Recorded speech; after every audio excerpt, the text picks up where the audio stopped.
Wow na wow! Busy na naman ang makina ngayon. Magbubulot na naman tayo ng piston. Alam nyo bakit na naman? Kasi nung unang araw pagdating namin dito, 3 piston ang binunot namin. Pati exhaust valve, 3 rin. Nasabay-sabay. Wala man lang ka-spare-spare. Tinignan namin sa PMS, yung due pala ng mga piston at exhaust valve ay ina-adjust. Kaya naman pala sa amin napunta lahat. Tumira sila dito ng piston. Alam nyo yung kung anong nangyari? Nagsimula sila ng alas 8 ng umaga. Natapos ng madaling araw. Wow na wow! Huwag mga ganun ang tirada natin mga kosa. Ibig sabihin may tamad doon at hindi automatic ang mga galawan. Pero sa amin hindi po pwede yan. Kailangan bago mag 8 hours ay kailangan matapos namin yan. Dahil nandito na kami ngayon sa Pakistan. Kailangan namin matira kagad yan. Kaya ito na tayo ngayon mga kosa. Yeah. Go, go, go!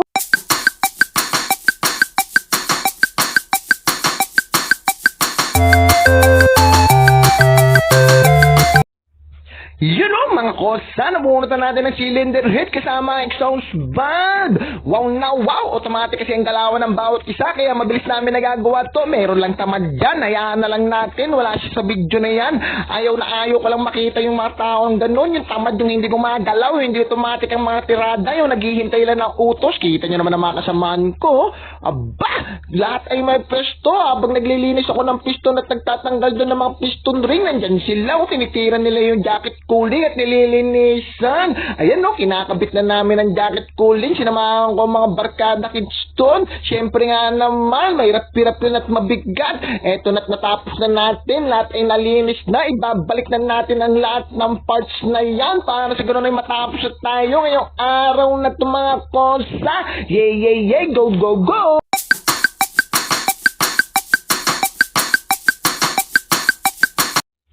Alam niyo ba mga konsa, yung unang grupong bumunot dyan may parasun-rason pa kung bakit daw natagalan sila kasi ang tagal daw dumating ng email. Hindi totoo yung mga konsa, no? Ibig sabihin lang, wala pa kayong maipasa-pasa dahil hindi nyo pa nabubunot lahat. Kailangan kasi sukatin yung liner, yung loob nun, pati yung piston, yung mga groove niyan, pati yung stopping box. Siyempre nga naman kami, kita mo, kulang, nasukat na namin lahat, napadala ng lahat, may kabit na lahat. Kita nyo aming chief engineer, at saka yung segundo, wala lang, hindi man lang napapagod, balik na namin kasi natanggap na namin yung email. Good work daw. Ang bilis daw ng mga tirada. Okay pa sa alright. Maya lang. Buo na yung mga kosa. Yeah. Go, go, go.